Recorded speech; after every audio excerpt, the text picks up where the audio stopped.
Mes chers amis, nous voici en direct du Barreau, au pied du Mont Ventoux, du monastère Sainte-Madeleine, qui est une abbaye dans la tradition bénédictine. Vous savez que Saint Benoît a écrit sa règle vers l'an 540 et que cette règle a été la grande règle des moines depuis son époque. Donc, avec une importance donnée à prière, travail et à la lecture, sont les trois piliers de la vie bénédictine, et puis à la liturgie. Et c'est pourquoi c'est une chance pour nous de pouvoir vous partager la liturgie que nous vivons en vous parlant du temps de l'Avent.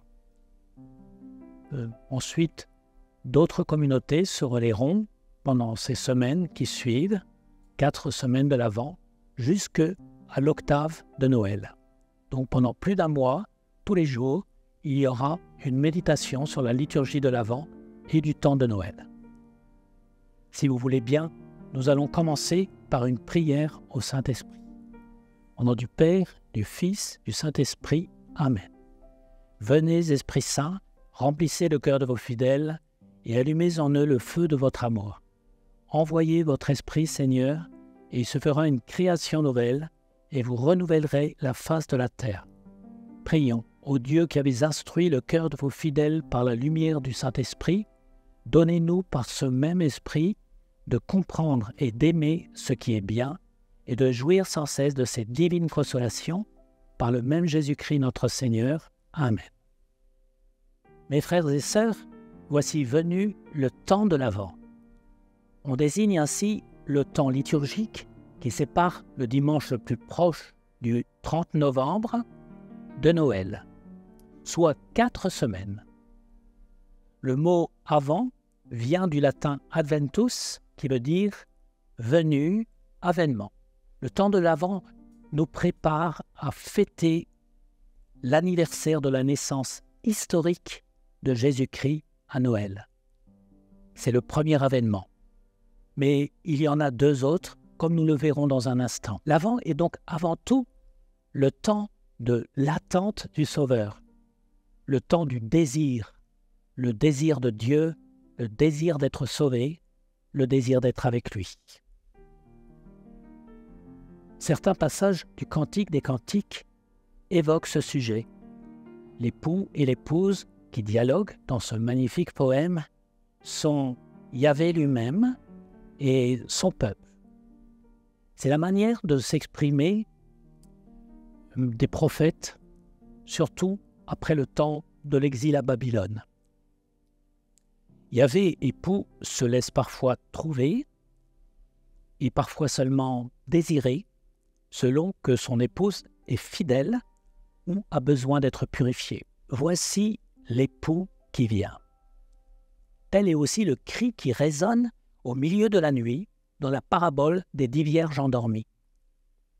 Cet époux qui vient, c'est Jésus, Yahvé Sauveur, qui aime l'Église, son épouse. Nous l'attendons, parce qu'il va venir. Voici qu'il vient, s'écrie en effet l'Église épouse dans le Cantique des Cantiques. Voici qu'il vient bondissant sur les montagnes, sautant sur les collines.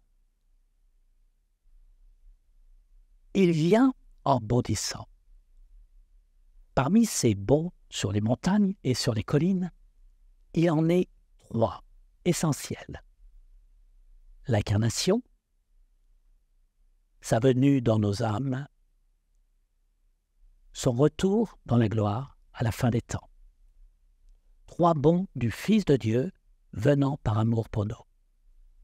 3 bonds qui forment la trame de l'Avent, temps de l'attente de Jésus. Il est venu. Le Seigneur est venu. Ce Sauveur attendu depuis des milliers d'années par son peuple opprimé est venu. L'attente du peuple a été comblée. Saint Paul l'a dit dans une hymne de sa fameuse épître aux Philippiens, cet épître qui est un cri d'amour du début jusqu'à la fin. Vous connaissez ce texte inégalable. Le Christ, Jésus, bien qu'il fût dans la condition de Dieu, n'a pas retenu avidement son égalité avec Dieu, mais il s'est anéanti lui-même en prenant la condition d'esclave, se rendant semblable aux hommes et reconnu homme par tout ce qui a paru de lui, il s'est abaissé lui-même, se faisant obéissant jusqu'à la mort et à la mort de la croix. Ce texte est difficile, mais le sens global est clair. Il nous montre que le propre Fils de Dieu, absolument invulnérable au ciel, se fait maintenant vulnérable. Petit homme dans le ventre de sa mère, bébé exposé au froid de la crèche, et homme de douleur un jour, sur qui chacun a pu cracher quand il fut cloué sur la croix. Les Juifs attendaient la venue de ce bien-aimé avec ardeur. Il est venu. Il s'est incarné. Il a souffert en notre vie d'homme, autant que l'on peut souffrir ici-bas. Et désormais, nos souffrances peuvent être unies au ciel et offertes avec amour. Saint Raphaël Barón, un jeune frère trappiste espagnol, malade du diabète à en mourir, l'a tellement bien compris. Quel dommage que le monde soit si dissipé. J'ai vu que les hommes ne sont pas si mauvais. Ils souffrent tous, mais ils ne savent pas souffrir.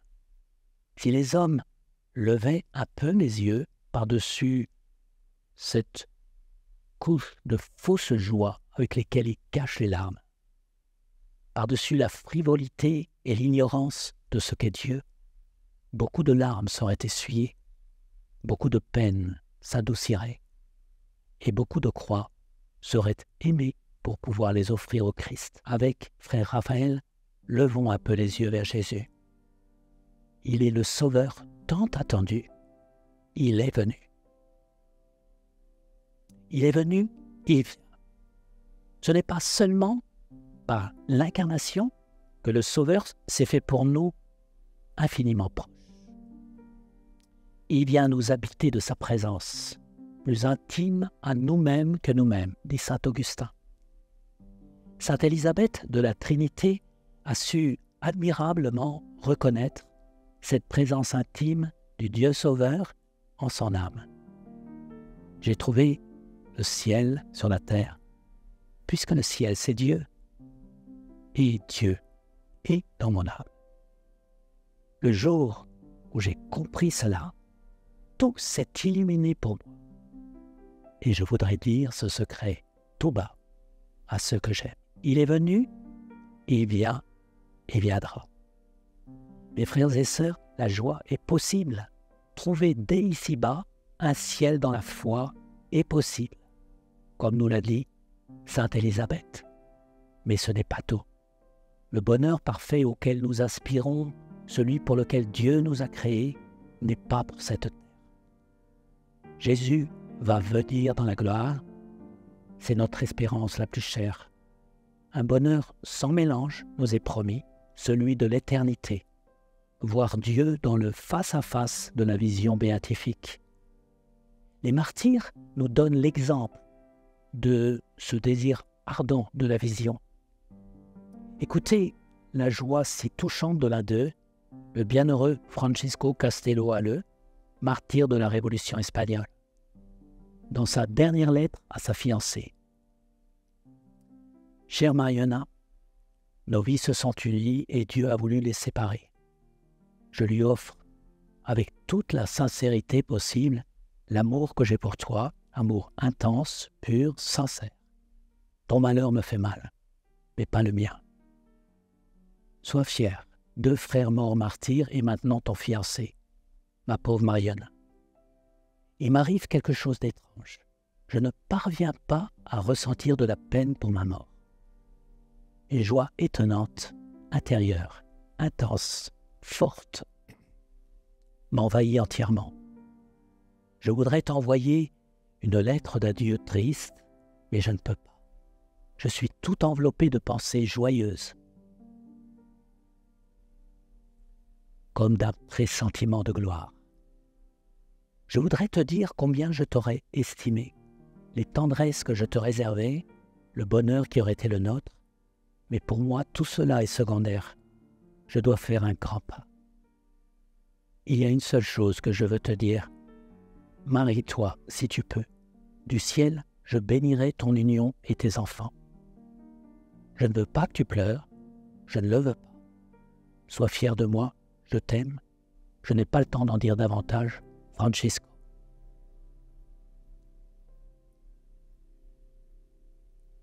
Voix du bien-aimé qui vient en bondissant, il s'est fait homme, il est désormais plus intime à nous-mêmes que nous-mêmes, il viendra dans la gloire. Maranatha, viens Seigneur Jésus, viens bientôt. Demain, nous continuerons nos méditations.